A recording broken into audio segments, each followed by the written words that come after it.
Hi there Booktube, it's Emma from Emma's Bookish Lifestyle, and today is my Booktuber meetup haul part 1, and these are all new books that were purchased while I was out and about on Saturday with the gang from Booktube in London. I had a thoroughly amazing time and met some amazing people. It was lovely to finally meet up with Mel from Mel's Bookland Adventures and David from Wild Reads, to meet people like Lauren from Lauren in the Books and Mercy from Mercy's Bookish Musings. Jan Campbell was there, Simon from Savage Reads was there. It was just an amazing time, and Katie from Books and Things. And there were loads and loads of other booktubers there. Sophie from Portal in the Pages. It was just an amazing time. And once I got over my fangirl, what can I say? It was just a great bunch of people having a wonderful day book shopping. So we went to quite a few bookshops and various different places around London. We didn't just bookshop, we did eat, we did chat, we did drink, laugh, and generally have a great time. And the first place that we went to was the British Library. They have an exhibition on, unfortunately, that we couldn't get into because it was fully sold out, for Harry Potter. But we had a look around the bookshop and also the Harry Potter exhibition shop. And it was very atmospheric and beautiful, and I don't know why I've never been there before. I used to commute into London a great deal, and especially into King's Cross. So I'm extremely disappointed with myself that I haven't been there sooner, and it was a lovely place to just have a walk around and absorb the kind of atmosphere. And yeah, I didn't actually purchase anything from there though. However, I did purchase from the Wellcome Library. We went to the Wellcome Library and they've got a beautiful bookshop there. And they had quite a lovely selection of books, as well as an amazing cafe with lots of good goodies. So it was healthy eats and drinks and soups and a few naughty little cakes and things like that as well. So while I was there, I picked up a 3 for 2 deal, and the first one I picked up was Elizabeth Strout's My Name is Lucy Barton. Now, I believe this is about a young girl who is recovering in New York from an operation, and her estranged mother appears, and they go through a process of discussion about her troubled childhood, I believe, and it's a bit of a sort of family drama. So right up my street. I picked that up to have a read. I'd love to know any of your thoughts, or if you think any of these are particularly of interest to you. By all means, leave comments down below, but please no spoilers. But also, again, if you'd like to direct me to a review video for after I've read the book, I would equally appreciate that, and I will add that to my watch list. The next book I got was Susanna Tamaro's The Tiger and the Acrobat. Now, I'm going to be brutally honest, the first thing that attracted me to this was this beautiful cover. I have a big fascination and love of big cats. Always have done, always will do.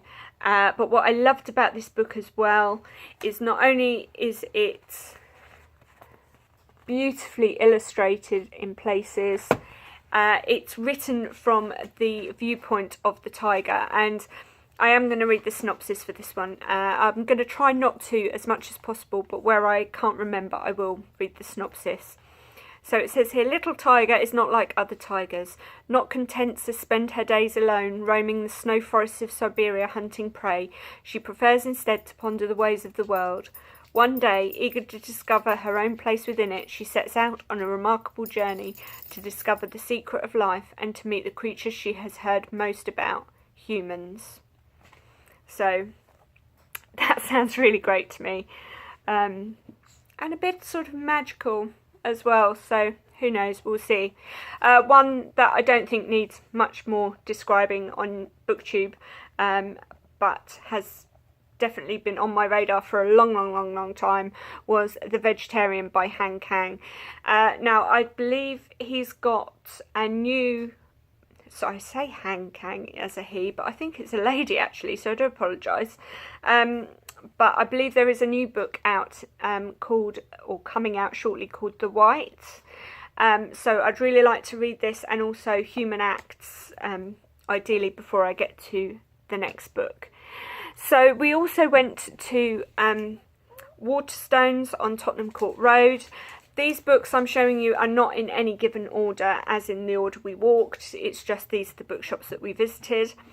And while we were there, I picked up 4 books. Now, the first of which I've already shown you sneakily in my autumn readathon, which was George Saunders' Lincoln in the Bardo.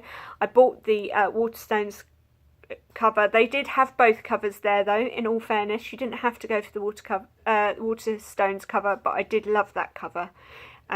Loved the blues and the little bit of sort of foiling throughout. So I got that, which obviously has just won the Man Booker Prize and is part of my autumn readathon TBR, which I will be posting up shortly. I got Rivers of London by Ben Arovich. Now, I think you will recall, if you've watched any of my videos previously, if you haven't, apologies, but this is the first in a series of books about a detective called Peter Grant, DC Peter Grant, I believe his name is, and it's kind of Victorian with supernatural influences, and it's kind of a crime-based novel series, and this is the first in the series. I managed to pick up book 2 and 4, I believe, recently in my holiday book haul, which I will link the video to down below. The next book I got was one that's been on my radar for a while, from an author that I've wanted for a long time, and this is Ursula Le Guin's The Left Hand of Darkness. Now, the reason why I've chosen this as a starting point from the SF Masterworks collection is because I had a conversation with Caitlin from Kitty G, who I will link her channel down below, who obviously reads quite a lot of science fiction and fantasy books, and predominantly female authors in that genre, and I wanted to know the best starting point. And so what better way than, when you've got a captive audience, but to ask her what she thought was one of the best books to get, and this was one of them. So I have The Left Hand of Darkness by Ursula Le Guin. The next book that I've picked up is one that, again, has been doing the rounds. I've seen various people on Booktube talking about it, but I also just recently saw the trailer for the movie when I went to see the new Harrison Ford one, Blade Runner 2049. That's the one. I went to see Blade Runner 2049 recently, and this was one of the trailers, and this was Annihilation by Jeff Vandermeer. Again, this is part of a trilogy, and I know that the first book has been sold for the movie rights, and I don't know if the full trilogy has been sold yet, or whether they are waiting to see how the reception for this book goes. But it seems a bit quirky and interesting. I'm really interested in the premise of it.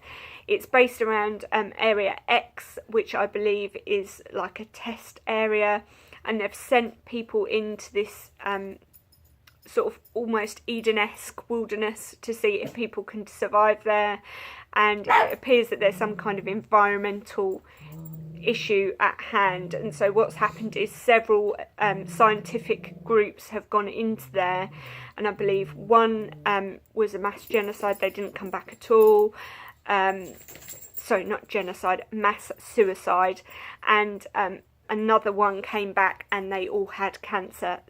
So I don't think it's going to be a very cheerful book, but I've heard good things about it. So that was the other book I got from Waterstones. Finally, and apologies, I'm just going to reach and slide a little bit across to me.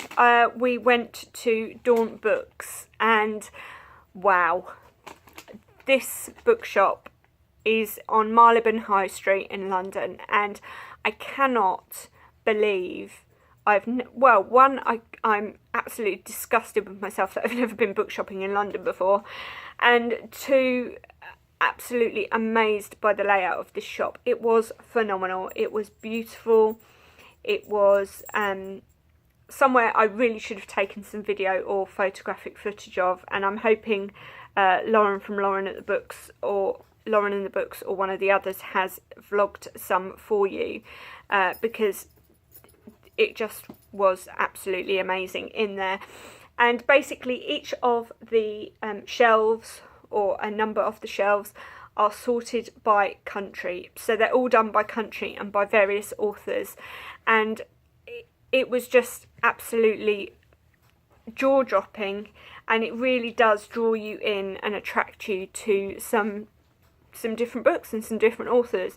And I was very, very fortunate because I had Mel from Mel's Bookland Adventures on hand, and being German, she was able to recommend to me this particular author that I'd never heard of before, which is Joseph Roth, and this is the Radetzky March, and this is a book I'd never heard of before, but is based in World War II, I believe, and based around the Austro-Hungarian Empire. So I'm just going to read a bit of the synopsis off the back for you, because obviously I don't know as much as I would like about this. So this says, a work of resonant beauty and enormous literary significance. This is about the Austro-Hungarian Empire and its eventual collapse through the prism of 3 generations of the Trotter family. The novel's intelligent compassion, sparkling incisiveness and sense of history grant it the status as Joseph Roth's masterpiece. And it just sounds absolutely amazing to me, and is published by Grant Books. And I haven't actually read much translated fiction this year, as much as I would like, and this is translated fiction by Michael Hoffman. So another one to go with Han Kang will be another 2 translated fiction books this year. The next book that I got is The Woman on the Stairs by Bernhard Schlink. Now, Bernhard Schlink wrote The Reader, which was made into a film, and I'm just trying to think of the lady. It's the actress who was in Titanic. I'm having a complete mental block. No, it's gone. The actress who was in the Titanic. I must admit, the film was nowhere near as good as the book, but the book was absolutely fantastic. And this one is in regard to a mysterious painting that has disappeared and then reappeared now as a donation to a art gallery in Sydney. And 3 of the men or lovers that were involved with the woman in the photograph in this particular painting. I'm not really succinctly saying this, am I? Let me try again. So they basically, there are 3 men who have loved the woman that was in the painting, and they're now going to find out where she is and what has happened to her, basically, because this painting has now gone to this art gallery. Many apologies, that was really, really tongue-tied and not very succinct. I apologise. I will try better. I am trying better. I hope you like the slightly different angle that I'm doing this time. This is because my partner, actually, I didn't realise, watched my YouTube channel and has watched a couple of videos and did say to me, why don't you have books in your background? And I'm like, well, usually because the light that I have is the best light that I can find, and my bookshelves generally aren't there as a rule. I do still have a tiny reflection. I can't seem to get rid of the reflection in my glasses. I don't know what to do about that. I've tried recording without my glasses on, and I am blind as a bat, and it was no good. So the next book I got was from the Chinese section, and this was The Smoke is Rising by Mahesh Rao. And I'm just trying to see if I can find out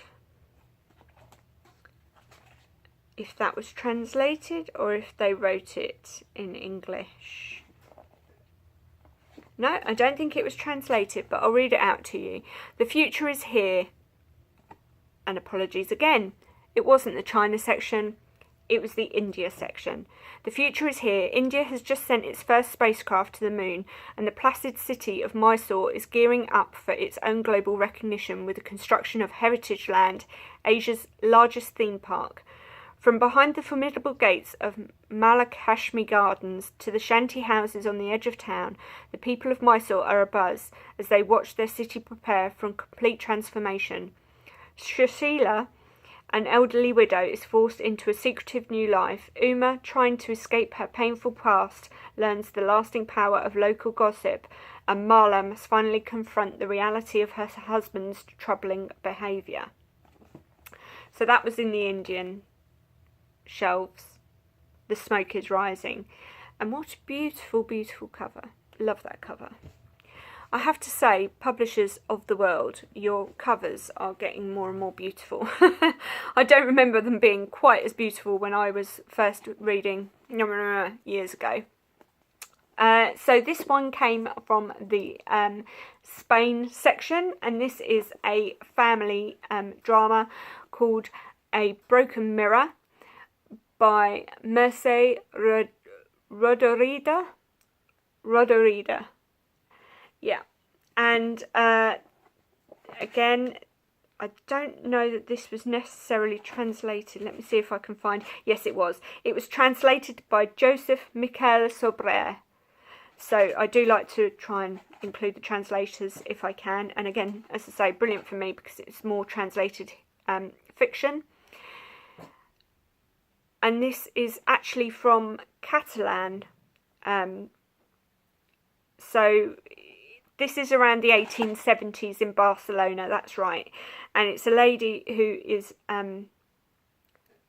basically a gentleman who is seduced by this lady called Teresa Godet, and their family life together, and her daughter, and also her playboy husband, and I believe she also has a son out of wedlock. And so that is A Broken Mirror. And what I really loved about this as well was the really vintagey looking cover. You know, sometimes I think less is more. You do get less is more on some book covers.